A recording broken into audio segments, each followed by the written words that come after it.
Please put your hands together and give a huge T-Mobile Arena welcome to Angui McKelvey. Hello, everybody. Welcome back. Get in your seats. Let's give a hand for that amazing dance team. Wow, incredible. So I am so delighted to be here with all of you today. And today I'm going to talk to you about why we think the future of AI is happening right now. And we're going to do that with showing you some great demos of our products in action. We're going to hear from some of our amazing customers as well. And then I'm also going to walk you through just some of our technology stack as well that we're helping to enable this innovation. And so when I think about just the emergence of generative AI and agents, it is really transforming everything. Every industry is being impacted, whether it's healthcare or finance. And this shift is not just happening in one place. It's impacting every single field. And it's not only happening across every single field, we see it happening across every industry, every organization, and impacting all teams. And we see that this AI transformation right now, it presents an incredible opportunity across a variety of dimensions to really deliver impact. First, we see it enhancing employee experiences, really that can lead to increased productivity and job satisfaction, because as we know, employees are a company's greatest asset. Additionally, we see it improving workloads and really helping to reduce mundane tasks. And next, we see it reinventing customer engagement. And we know this is crucial because customers need to feel that we understand them, that every interaction is going to continue to lead to value for them. Additionally, we see it reshaping business processes, where AI can really help drive efficiency and agility, allowing businesses to respond much more faster to all of the market changes that are happening. And AI is helping to bend the curve on innovation. So no longer do businesses just have to keep up. They can now actually accelerate and leapfrog the competition in their markets. We see AI and agents really driving transformations for many of our customers. I have a couple of examples here. PG&E is one of the largest U.S. energy companies in the U.S.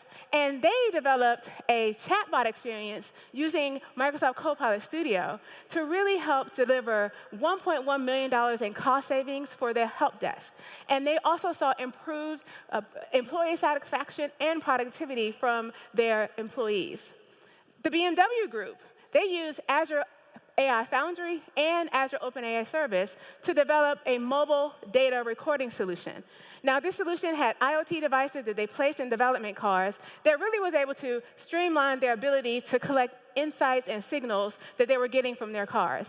This helped them to get their development cycle to happen much faster and to have quality outcomes for their cars. So really, we know that to achieve some of these outcomes, it really all starts with data. You heard Arun talk about it earlier. Data is the fuel that powers AI. But when we talk to many CIOs, they tell us, oftentimes, data is one of the biggest barriers. Data integration, data integrity, data security, all of these are issues that they have to face. But they also know that when they do invest in AI, they will see almost a 4x return on their investment. But for many organizations that are really trying to get going here, their data estate looks something like this. It's complicated. It's homegrown, developed tools that have been there. They're fragmented, they're segmented. And a complex data estate like this can really have a lot of issues. Insufficient infrastructure, data sprawl, data duplication, even data security risk. And so when organizations are also trying to figure all of this out, the data and AI landscape is not making anything any easier. Hundreds and hundreds of data and AI solutions on the market, and CIOs are just trying to figure out how to bring it all together.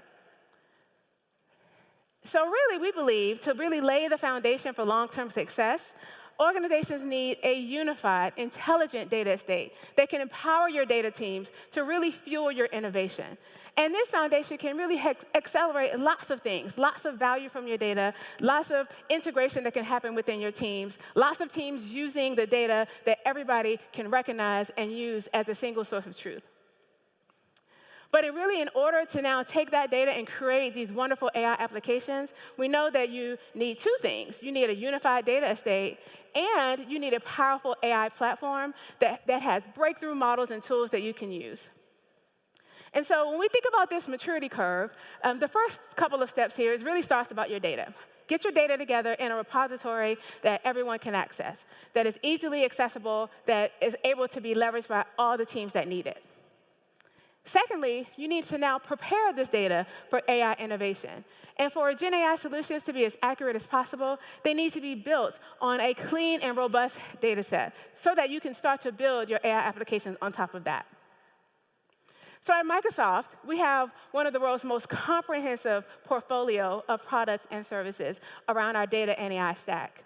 And we have many solutions that are really natively integrated that really helps deliver a lot of outcomes, such as it helps to establish a really centralized data platform like we have with Fabric, or support high-performance applications at any scale like with our application services, or understanding customer behavior and to gain insights using Copilot and our agents, and also power next-generation AI applications with Azure AI Foundry.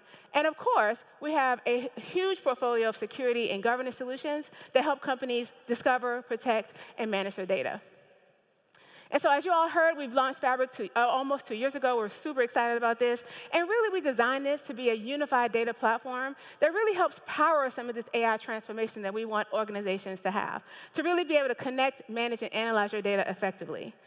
And Fabric offers all of these promises that you heard this morning, right? It offers a complete AI-powered data estate that really gives you all the tools your data professionals need in a simple, unified experience. And secondly, with OneLake. OneLake really establishes this open, AI-ready data lake where all of your data can come in together and that it can be the single source of truth for you. Third, Fabric leverages AI to really empower all of our business users, really making it easy for users to come in, to understand their data, and to be able to get the insights they need much, much faster. And then finally, Fabric is built for mission-critical projects and applications. All of your AI permissions flow end-to-end. You heard about OneLake security, amazing capabilities there. And we're also now empowering this across all of Fabric. So you have everything you need, security, governance, compliance, all you need right inside of Fabric. So when you bring all this together, you get this AI-powered data platform. So now I want to go back to this maturity curve. So you see kind of how Fabric takes care of the first two buckets. But really now you say, OK, well, then how do I go from data to actual AI and intelligent applications? Well, it's really quite simple. Once you have a foundation of a really clean and robust data set, now you can start your AI projects, your ML projects, start developing some of your AI solutions. And from there, you can create intelligent applications on top of that. And so just as you need a unified data platform for your data, you also now need a unified platform to design, develop, and manage your AI applications. And it needs to be tightly integrated with this data platform that we just talked about. And so here at Microsoft, we have Azure AI Foundry. Foundry enables organizations to design, customize, and manage the next generation of AI apps and agents at scale. It's integrated with the most popular developer tools in the world. Foundry brings together AI models, tooling, safety, and monitoring to really help you efficiently and cost-effectively design and scale your AI applications. It also includes within it our flagship offering, Azure OpenAI Service, that really offers the most advanced and complete set of AI solutions across any of our clouds. And so we have over 1,800 foundation models. There's open source, they're task-specific, they're industry-specific, and it's from all of the vendors, OpenAI, Mistral, Meta, Cohere, NVIDIA, and many, many more. And of course, Azure AI Foundry also includes our Azure AI Content Safety Service, really making sure that you can test and evaluate all your solutions safely and responsibly. So when you bring Fabric and Foundry together, that is where the magic happens. That's where you can see both our data and AI solutions coming together beautifully to really be able to enable some of these AI outcomes that you want. And so I would love to have my good friend, Marco Castellina, join me on the stage to show you some of this in action. Marco. All right. Hello, Hungary. Hello, how are you? Hello, everybody. What do you think about this crowd? It's beautiful, beautiful. Now, there's a lot of people here, and you speak English. Yes, I do. And I speak English. Yes, you do. But people are here from all over the world. Imagine if we could speak some different languages. Let's see if we can get this up on the screen here. There we go. Check this out. Hi everybody, bienvenidos a la conferencia de la comunidad de Microsoft Fabric。我们激动你这周能和我们在一起。素晴らしいコンテンツが満載の素晴らしい1週間をお楽しみに。貴重講演やブレイクアウトセッション、サプライズと喜びの機会が待っています。Und vergesst nicht den Liebling aller, die Power Hour. Merci à tous d'avoir été là. Passez une super semaine. That's amazing. That Thank is you for cool the superpowers. stuff. That's right. You know, with the power of AI, we can do this now. This is our video translator that I used here to translate Wangui. And it translates her voice with her inflection, and it even changed her lips. And so it did the lip sync there. Now, one of the questions that people often ask me when I do this, because here you give it a video and it kind of processes it in batch. So people always say, well, can you do that in real time? And for that, I will answer with this. Now, I have a different version of Microsoft Teams than many of you. My version of Microsoft Teams does what you're about to see. And for this, well, my colleague Nelly speaks Swedish. So check this out. All right, Nelly, now you can't see this, but I am going to go to language and speech and turn on the interpreter. If we look at my settings, we can see that I am set to translate to English and to simulate the voice. And now you may speak any language you choose. So, Nelly, tell me about this conference. Hej Marco, det är så himla kul att se dig igen. Jag är väldigt glad. Marco. It's so much fun to see you again. I'm very happy to meet all of you here at this conference and to be a part of sharing the latest news about our technical products. This conference is a perfect opportunity to meet, not just to follow the latest developments, but also to exchange ideas and learn from each other. So this functionality is coming soon to a Teams near you. But underneath the scenes, this is using the Azure AI Real-Time Speech Translation API. And so that's how it's doing this thing. And that API is available today. And so you can use that same real-time speech translation API to embed this kind of speech translation into your own applications. And by the way, you'll notice that I set my settings to translate to English. At no point did I say that Nelly was going to speak Swedish, because it's using another one of our APIs, the Auto Language ID API. And so it's automatically determining that she's speaking Swedish and engaging the right translation module. Now, the way that we're going to interact with AI in the future, well, it's about to change. You know, up to this point, you think of AI as being like ChatGPT. You type to it, and it types to you. But that is not how it's going to be going forward, due in large part to the existence of these real-time models. Hey, can you hear me? Loud and clear. How can I help you? Hey, tell me a little bit about Microsoft Fabric, will you? Absolutely. Microsoft Fabric is a unified analytics no, do that in Japanese. Say it in Japanese. もちろんです。マイクロソフトファブリックはデータとアナリティクスツールを統合したユニファイドアナリティクス。Hey, you know what? Let's switch back to English. Tell me a joke about Microsoft Fabric and then laugh at your own joke. Sure thing. Why is Microsoft Fabric's data lakehouse the talk of the town? Because every piece of data is carefully stitched together into a masterpiece. Would you like to hear another one? No, I think that's good enough. All right, well, it's not wonderful at making jokes, but this is a real-time model. This is direct audio in and audio out. As a result, it's super quick. As you can see, it's very low latency. I actually have this running on East US, so this is going across the nation here, and it's still low latency. It's interruptible. It speaks every language that I've tried so far, and dialects as well. So it is a very natural interface, and this will become, over the next couple of years, our primary mechanism for interacting with AI. Now let's talk about the overall Microsoft Agent story, and I'm going to start with this. This is Microsoft M365 Copilot. Many of you probably use it today, and this is kind of how you use it today. In this kind of question-answering mode. I say, what am I doing at the Fabric conference today? And it's linked to my email and my calendar and all these things, so it's able to answer that question.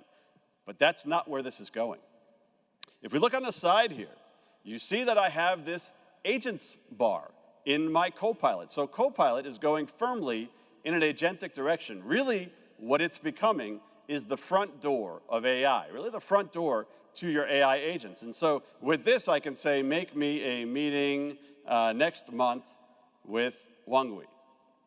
And so this is our new scheduler agent that we're going to be introducing in Copilot. And so this agent here, well, it's not just going to answer a question as to what time Wangui and I are available next month. No, if I tell it to proceed here, and I won't because it's at 5 o'clock in the morning, if I tell it to proceed, it will literally put this entry on my calendar and on Wangui's. And that's really what differentiates what came before in AI from where we are now in the agentic era, is that these agents have the ability to take action on your behalf. Now, if we dig into this agent rail a little bit, you'll notice that there's this Get Agents button over in the corner. So I'm going to click that button. It takes a second to load because there are lots of agents in here. And we have lots and lots of agents that our IT has enabled for us. So this is my real Microsoft Copilot over here. And this is governed by IT. So for example, they have exposed this agent to us. If I want to provide customer support in Chinese on WeChat, I can use this agent. If I want to order a pizza in the Building 16 Cafe in Redmond, I can use the Microsoft Dining agent over here. So this is kind of what I mean about it being the front door. Now also in here is a minimalist version of Copilot Studio. Any employee in M365 Copilot can create their own agents with powers that are governed by IT. Now, I said powers because here's the thing about agents. You don't program AI agents in the traditional sense. Rather, you give them powers, and they figure out how to accomplish a task with the powers you give them. And those powers, largely speaking, are broken up into knowledge, things they can look up, and actions, things they can do. Now, in this interface over here, our IT has given me the ability, for example, to turn on web search. And also, you know, at Microsoft, we use ServiceNow to manage our IT, or if I need a new laptop or anything like that. And here, I can make an agent that has the ability to look up things in the ServiceNow catalog or look up things in ServiceNow tickets. Those are knowledge powers that I can give my agent as an end user. But our IT has not yet enabled any actions. So here, at least, if I want to make an agent that makes a ticket in ServiceNow, well, as an end user anyway, I'm out of luck. But if I were an administrator, and here I am, so this is the full Copilot Studio. This is a full no-code agent building experience. And in here, I have all the knowledge available to me, including, for example, Fabric. And I have all of the actions. So here, if I want to make it do something in ServiceNow, for example, I have lots and lots of options, lots of actions, lots of powers that I can give to my agent in ServiceNow, in SAP, in Dynamics, in all kinds of third-party systems. And before I leave here, it's worth noting that an agent does not need to be a chatbot. So check out these triggers over here. You know, with this recurrence trigger, I can make it such that my agent wakes up every hour or every day and does something useful. Or it wakes up when a file gets added to OneDrive for Business, or when an email comes in, or even like when a new record gets added to Salesforce, let's say. So I can trigger an agent. These are autonomous agents. And when we say autonomous agents, what we really mean is that they're triggered by something. So there are lots and lots of agents that you can build in a completely no-code manner using Copilot Studio. But as it is no-code, there are some limitations here. I mean, you can't choose what model it uses, for example, and if you want to expose it to your own homegrown system, that's a little bit more challenging, and so a lot of our customers do this instead in code. And that takes us to Azure AI Foundry and the agents in there. But before I show this, actually, I would like to show something else. And so I'm going to invite Nellie Gustafson up to the stage, and Nellie will be here in the flesh, speaking English, to show you the new Fabric Data Agent. Nellie. Thank you, Marco. Yeah, you know, everyone, let's stick to English for this one, right? I'm so happy to be here to see all of you. And, you know, what we're going to talk about today is going to be how you can use some of the amazing technology that Marco was showing you and talking about in Azure AI, and how we can use that and combine that with the new capabilities for data and AI and Fabric to build fully agentic data and AI solutions, right? So let's do this. And this is essentially going to be something that empowers all of you as data professionals, but you know what? All of us as data people to be able to fully dive in and leverage these agents for our solutions. So to do this, I'm going to walk you through how you can create and configure a data agent inside of Fabric. So let's dive into this with a demo. All right, so here we are in a Fabric workspace, and we're going to go ahead and create a new item called Data Agent. Some of you may be familiar with this because this is actually the same item as the AI skill, and we're happy to announce that we're renaming AI skills to data agents because that's actually exactly what it is. It's an agent that can be an expert on your data. So we're going to go ahead and give this agent a name. We're going to call it Contoso Customer Expert because it's going to be an expert on customer data. All right. And once we've done this, we're going to immediately dive into our creator experience. So I, as a creator, can now go ahead and the first thing I'm going to do is to add data sources, right? Because it's a data agent. And here I can mix and match from a number of different sources. We've actually recently added multi-data source support. So I can select from semantic models, lakehouses, warehouses, and event house databases. So for this, we're going to go ahead and add a semantic model that contains customer loyalty data. So once we add the data source to our agent, the agent can now reason on top of this. But we can do more. We can actually scope it down. In this case, I only had 2 tables, so I'm going to go ahead and select both of them. And I can immediately dive in to ask a test questions like, who are the top 5 loyalty customers, right? And the agent's not going to process my question. It had one single source, and it's going to give me a list of 5 customers. That's great.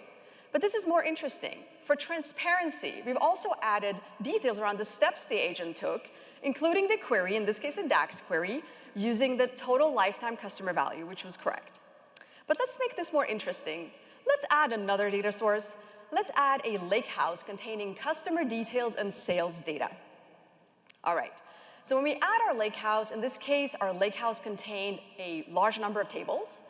So we want to scope this down to be a customer, product, and sales-oriented agent. And when you add multiple data sources, you're now adding complexity to the situation, right? So the agent is going to need some instructions, some guidance on when to use which source. And this is very similar how you train a junior data analyst or data engineer on where to go and find data, right, to answer some questions. So we're going to go ahead and ask another question. We're going to ask, what else can you share about these customers, these 5 top loyalty customers, right? And the agent's not going to have to pick which source it goes to answer the question. And we got a lot of details back, which is amazing, right? But if we dig a little deeper and look into the steps that our agent took, we can actually see that it went against the semantic model, which is not quite what I wanted, which is reasonable in this case because the semantic model and our lakehouse contain customer details. So let's add another thing. Let's add an example question or query to guide the agent further. And these are the tools that you as creators have to be able to configure data agents. So we're going to go ahead and add a question around additional details about customers and how we want the agent to query the data sources when this type of question comes in. All right, so let's ask the question again. What else can you share about these customers? And if we give it some time to operate, you can see that we got another list back. The same customers, but different types of details. This time, it actually went against the correct source, and we see T-SQL with the correct number of columns. All right. Now, this is super interesting because whenever you run a data agent, we always respect the row-level security and column-level security and security rules that you set up in your databases. So you have one layer to manage the security, and the agent will honor that, which is great. All right. So you're going to go ahead and iterate and test these agents before you're ready to publish them. And in this case, we've actually evolved the same agent and added more instructions, more sources, et cetera. So here, we've actually also added an event house KQL database that contains delivery data, customer delivery data. If you take a look at the instructions that we have, you see a much richer set of instructions because we've been kind of iterating and testing on this for a while. And same thing, if you look at the example queries, you see that we have a lot of queries, including the KQL example queries. All right. So let's go ahead and test this agent and ask some more advanced questions. Let's ask about the diamond status loyalty customers. We want to see the ones that had late deliveries, and we want a breakdown per customer name. All right. So the orchestrating engine of this agent is now going across all of these different sources and tools and figuring out, based on the instructions and example questions, how to retrieve the answer. And we see a list here of the same customers, the 10 loyalty customers here, and their delayed deliveries. But more interestingly, you can see all the different steps that the agent took, and this one is super interesting. So it first actually had to go into the semantic model and retrieve the customer names. It then has to use those customer names in the lakehouse and retrieve the customer IDs. And then use those customer IDs to go against the third source, the KQL database, to go and retrieve the actual delivery data. So what you're seeing here is actually the AI, the agent, doing a join across multiple sources. And this would have taken me longer to do manually, which is amazing.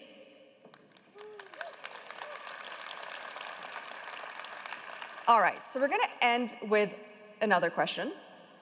So we're going to go ahead and ask, what are the reasons for these late deliveries? Categorize those reasons for me, and highlight the delivery couriers that often had late deliveries. Right? So this is a different type of question. It now also needs to, beyond querying the data, analyze the data and synthesize it. So here you can see that the AI break down the different categories of deliveries for us, including the couriers that had those types of issues. And we also see that we can see a list of the couriers that I asked for that had a lot of delays. So we can basically take action on this stuff. Right? And you see the KQL query there. Now that we've kind of tested and configured our agent, we can go ahead and publish the agent, which essentially makes it available for consumption, for downstream consumption. So here we can add a rich description, we can go ahead and publish it so that it can be discovered. For example, from experiences like the one Marco showed you in Copilot Studio. But we're also very excited to announce that as of this week, you can also use Fabric data agents integrated into Azure AI Foundry Agent Service in public preview. Thank you. This is really amazing, because this is going to enable all of you that are working in Fabric to be able to build data agents that you can integrate into multi-agent solutions that you build in Azure AI Foundry, using that amazing technology that Marco showed you. Now, I can't wait to see what you all build with this. But before you go ahead and build something, let's ask Marco to show us some really interesting scenarios in AI Foundry for how to use Fabric data agents. All right. Thank you, Nelly. Well, I'm back. You may remember me from like 5 minutes ago. Now, Nelly built for me this awesome Fabric data agent, which is able to query across this lakehouse. And I am going to take it a step further. I'm going to connect it to an actual Foundry agent over here and use it to take action. All right, so I'm going to kick this thing off. Now, over here, so I'm asking it to find me the latest customer in 2025 with late delivery. The action that I want to take is to file a grievance with my delivery company who keeps making these things late. And as you can see over here, it is indeed connected to Fabric. Now, this does take a moment for it to load, so I have actually pre-done this before I walked up here. And this is the output. This output over here is actually the input to a third agent. So I have another agent running over here. I'm going to pop that right in here, and let's get this guy started. All right. Now, what you're about to see, this is not a recording. This is actually live. And what this is going to do, here it comes. This is a computer use agent. This is the new OpenAI Responses API, which is now available in Azure OpenAI. And it is literally using this computer. Oh, there's a cookies pop up. Now let's see if it can figure this one out. So I've given it these instructions to file this grievance. And oh, it got past that. All right. And now it's going to start filling in this form. This CUA, computer use agent, can control an entire computer. In this case, I have it controlling an entire VM. So here it's using the web browser, but it really can use any application that's available on the computer. And bit by bit, it is filling this in. Now, one thing to note about CUAs, right now, they're not that fast. So it's not going to whip right through this thing. Another thing about them is, in a moment here, it's going to have to fill in this date picker. Date pickers are the bane of computer use agents. Just as much as they confuse us, they often confuse CUAs, although in this case, it seems like it might actually get it. And along the right-hand side, you can actually see kind of its thought process and the actions that it's taking as it works through this task. And now it's asking for my input. It says, is it ready to submit? I'm going to say, go, submit it. And it should actually go and do that. Now, while it's doing that, gaze for a moment upon my beautiful user interface over here. This beautiful interface here, okay, it's not that beautiful, but nonetheless, I would like you to gaze upon it because why are we gazing? How did I build this thing? How did I even do this? I did build this myself. How did I do it? Well, check this out. So now, I had the Responses API running already, but it was in this kind of command line thing, and I knew I had to give this stage demo over here, so I needed a prettier user interface to do it. So now I'm in VS Code Insiders actually, and here I have GitHub Copilot Agent. So how did I build that interface? I vibe coded it. So you may have heard of vibe coding before. This is what it is. So I gave it these instructions here. I said, I had a file already called app.py. That was the one where I had it working. I said, make me a UI that works like app.py. And I described what I wanted. I said I wanted a 250 pixel panel on the right-hand side and all that kind of stuff. And it totally did this. It built this whole thing. This file, 400 some lines of code, all came from this text. So, I mean, as you can see, it kind of noodled on it for like 5 minutes. Otherwise, I'd do this live. But in the end, it totally spat this out. Now, at first, it was not actually scaling the output over here. So I went back to my agent, and I said, if we go to the top here, I said, make it so that the VNC output scales to fill the entire area. VNC is the protocol that it's using right now to control this remote virtual machine. And again, it noodled on it for about 5 minutes, and lo and behold, you see the result. It does indeed scale. So this is how software engineering is done today. This is what vibe coding is all about. I built an agent with an agent that connects to another agent, which calls the Fabric data agent, and it gets the job done.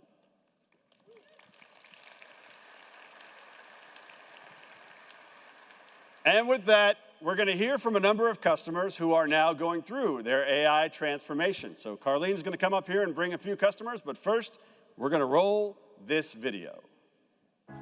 NTT Data is one of the largest business and technology services provider in the world. Our strategy is to deploy AI internally to enhance our own operations and to help clients do the same. We started exploring Azure AI Agent Service to see how we can bring our AI journey to the next level of autonomous AI agents. We are in the process of creating multi-agents. Semantic kernel AutoGen is actually something that we are exploring. Data forms the foundation of every part of AI solution. And now, Azure AI Agent Service and Microsoft Fabric coming together, it is a whole game changer. Data agents allows NTT to actually have conversations, ask very personalized questions about the data. We use it to look at our HR and back office operations to try to understand what is actually happening. We see Azure AI and Fabric bridging the challenges around data, governance, and integration. And more than that, they simplify the deployment in a very reliable and safe way as well.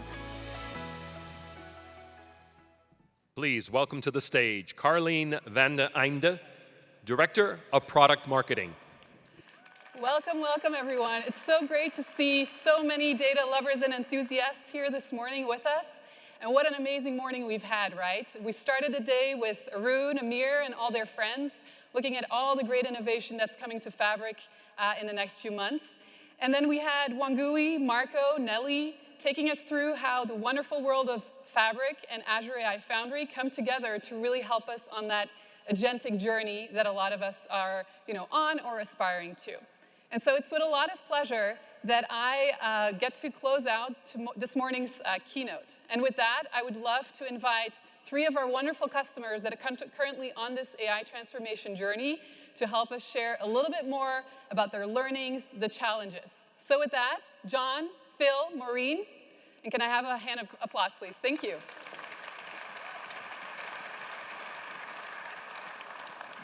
Welcome. So great to have you all here with us and a few friends. By getting started, let's do a quick round of intros. Maybe we go through names, role at the company and the company you represent, and where you flew in from. Okay, so I'm John Mayo. I'm the VP of Data and Analytics at CSX, which is headquartered in Jacksonville, Florida, which is where I flew in from. So CSX is a Class 1 railroad. They operate critical infrastructure across the United States. We have 20,000 miles of track. That's between east of the Mississippi, all the way over to the East Coast, up to Canada, and down through Florida. And so the value that we're always striving to do is meet our customer success. And so as we bring more customers online onto the network, we need to make sure that we're operating efficiently. So we're always trying to strike a balance between the workload or the overall network capacity, the capacity that we're adding with the operations and how we can operate it efficiently. And so just a little bit about my background. I started off as a nuclear engineer. I went to the University of Cincinnati, graduated from nuclear engineering, and then I went immediately into SAIC, was a consultant, consulted across all of the utilities in the United States, been pretty much everywhere in the United States from a utility perspective, and then I moved into oil and gas, and I was with BP for 17 years, and then I was with Microsoft for a couple years, and now I've been with CSX for about 2.5 years. Amazing journey. Phil, what about you? Hi everyone, Phil Withey. I'm Head of Architecture for the Data Analytics Microsoft partnership at London Stock Exchange Group. To give you a bit of an idea of what we do as a business, so we're perhaps best known for our stock exchange and post-trade clearing services, but we are also one of the world's leading financial data analytics providers. So to give you an idea of the sort of scale I'm talking about, across our global data, we have petabytes of data spanning financial instruments, quotes, derived analytics. We're processing hundreds of billions of events every single day. And then we're packaging all that up into feeds and workflow experiences for our very broad customer base, predominantly financial services. In 2022, we began a strategic partnership with Microsoft, ultimately to modernize the bulk of our data analytics estate.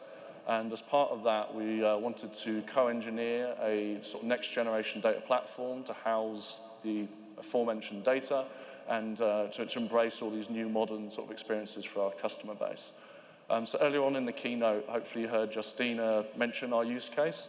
Therefore, it's no surprise that we selected Microsoft Fabric as the core engine for that solution. And in that, Spark plays a very important role for us. We're using Spark to ingest data, apply very complex transformations, and ultimately package that big wealth of data into various sort of persona-specific experiences for our customer base. We're also using the broader gamut of Fabric capabilities too. In particular, I'd say the mirroring and shortcutting is very important for us because we have a broad range of data spanning on-premise, other cloud providers, in all kinds of different forms. So mirroring, shortcutting gives us really easy ways to manage all of that without having to build kind of pipelines that ultimately aren't that interesting for us to write and manage. But also we hook all of that up through Purview, which is super important. It allows us to effectively sort of manage our catalog in a singular fashion, and ultimately it creates this AI-powered data discovery experience to allow people to find data, understand the rights associated with it, and ultimately innovate with our data as well as we can. There's quite a lot to digest there, so if you are interested in more specifics around the architecture, I'm actually doing a walkthrough as part of a panel first thing tomorrow morning, so hopefully, maybe not everyone, but hopefully some people will come to that. And also my colleague Narsiman is doing a session early afternoon specific to Spark, talking about our performance journey there, because if you think about the scale that I was talking about, we've been on a very interesting journey with the Spark team there. So hopefully see some of you there as well. Nice little pun in there for your sessions. Last but not least, we have Maureen. She flew in from Singapore, everyone, yesterday. So thank you, Maureen, for being here. Hi, I'm Maureen. I think you saw me in the video just now. So I'm heading the AI COE for NTT Data. NTT Data is a 30 billion leading company and technology services provider. NTT Data and NTT has always been all in for AI and data in the last 40 years. So in the recent announcement, right, we actually launched agentic AI service for hyperscaler technologies with Microsoft. So I'm really excited to be here to talk to all of you. So thank you for the opportunity. Thank you, thank you, thank you so much for being here. Yeah. Now, throughout this morning's keynote, we've talked a lot about the importance of quality data.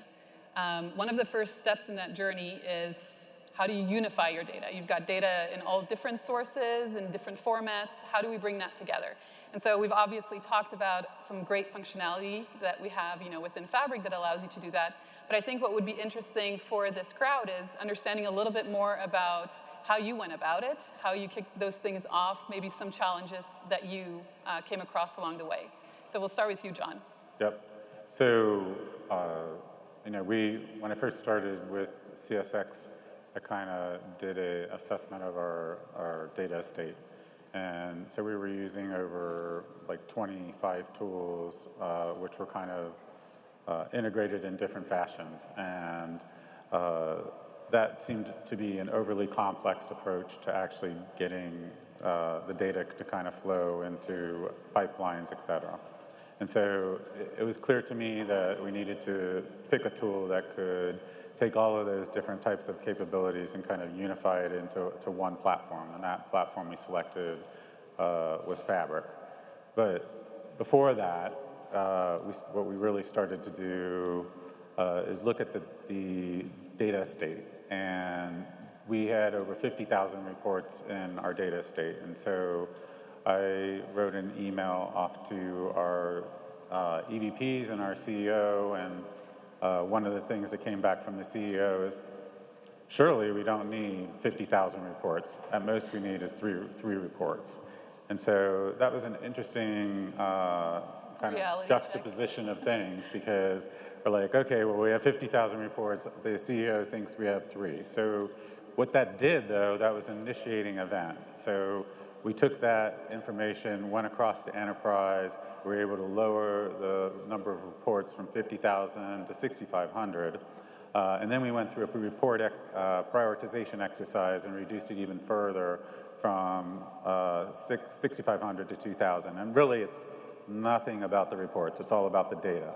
So we were really trying to hone in on what is the data that offers the most business value across our enterprise. And so when we landed on the 2,000 reports, that's when we realized that that's the right place for us to be. That's the data that we needed to focus on.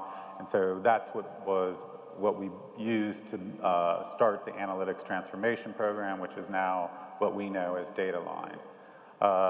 And as part of that, I mean, we've had, to do that, you have to have partners. And so we had both Microsoft and Infosys as a partner.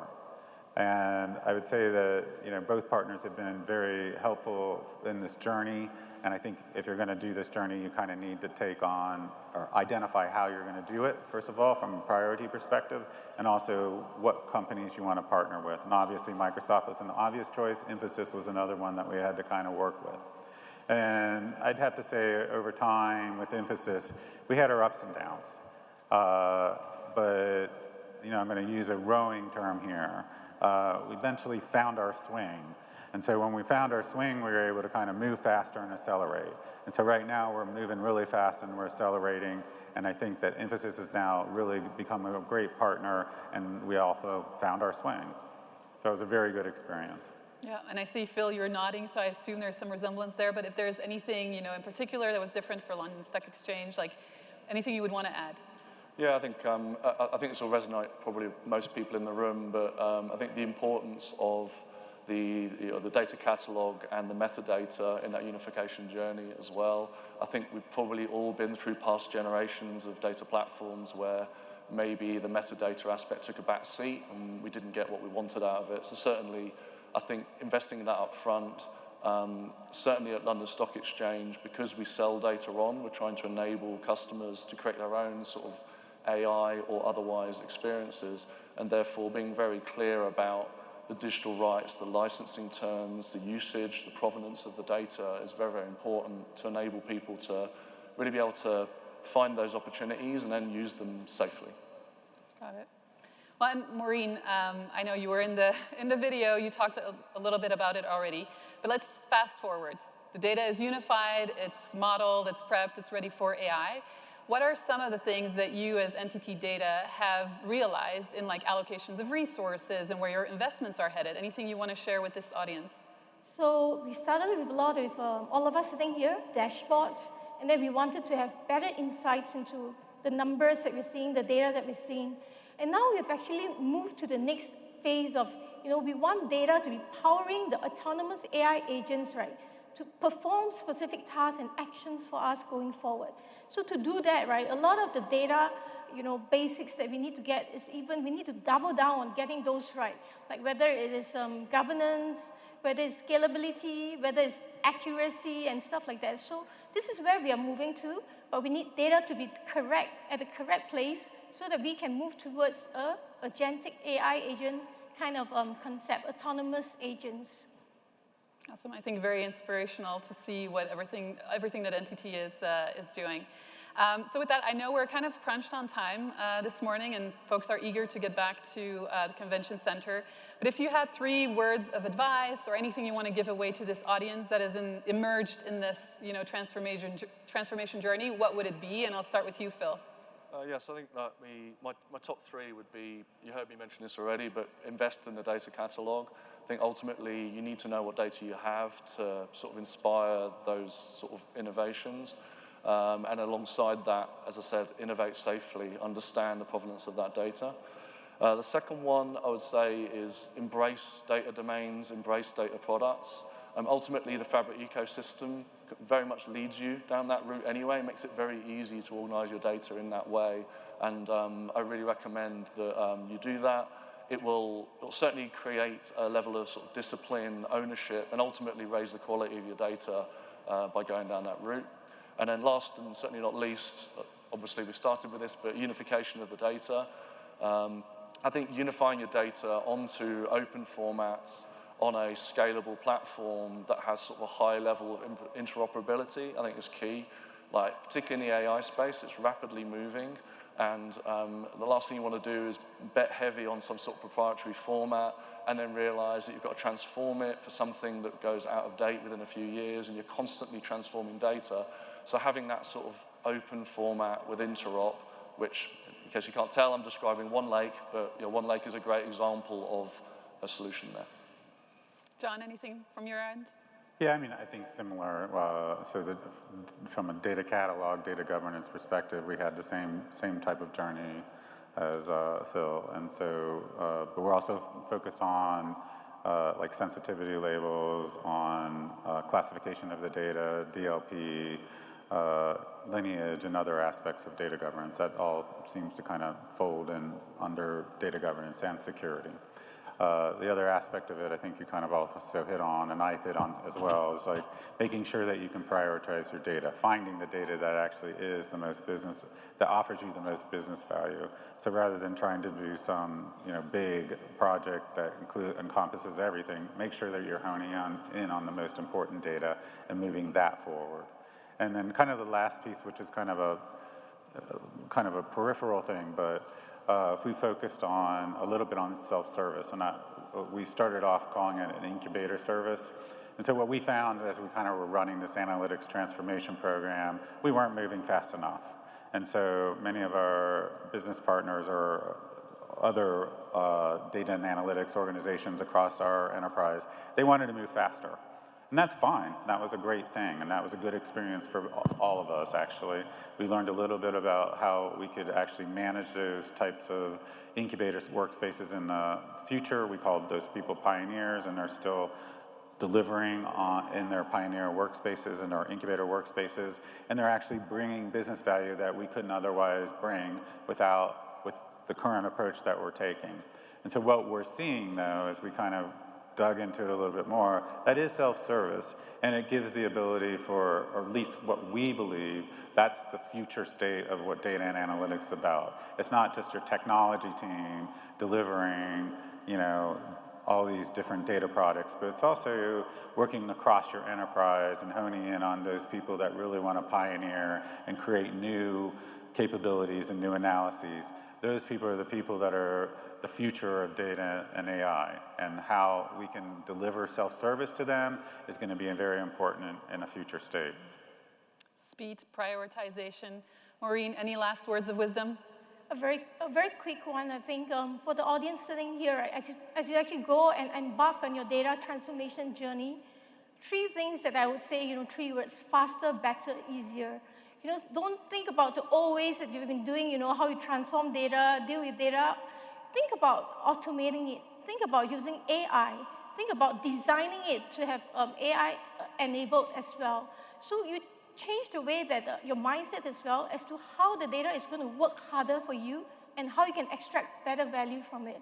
So faster, better, easier. Amazing. Well, thank you all 3 for being here with us this morning. Can I ask for another round for these great panelists? And with that, I'm going to ask Wangui to join us back on stage and close us off this morning. Thanks, everyone. All right. Thank you, guys. Well done. All right. OK, so just to wrap up, the last thing I want to tell you is please join us, if you're able, for our 2nd annual European Fabric Community Conference that's going to be happening in Vienna in September. All right. With that, thank you, everybody. Have a good rest of your day.